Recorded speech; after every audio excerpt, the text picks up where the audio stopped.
নিজের মুখেই বলেছিলে আমি তোমাকে ভালোবাসি নিজের থেকেও বেশি। আমি করে নিয়েছিলাম তাই বিশ্বাস। তবে মাঝপথের তোমার পরিবর্তন দেখে আমি হতভম্ব, আমি হতাশ। আজ আমার এটা ভেবে কষ্ট হয় তোমার দেখানো ভালোবাসা পুরোটাই ছিল তোমার করা অভিনয়।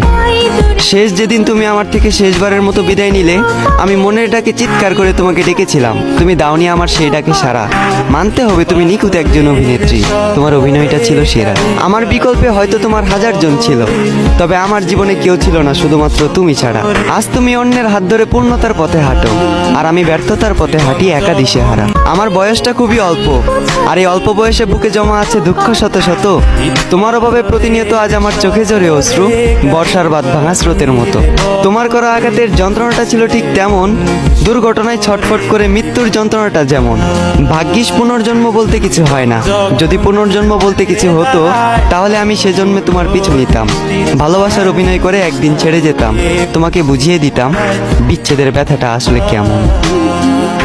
কল্পনারী আকাশ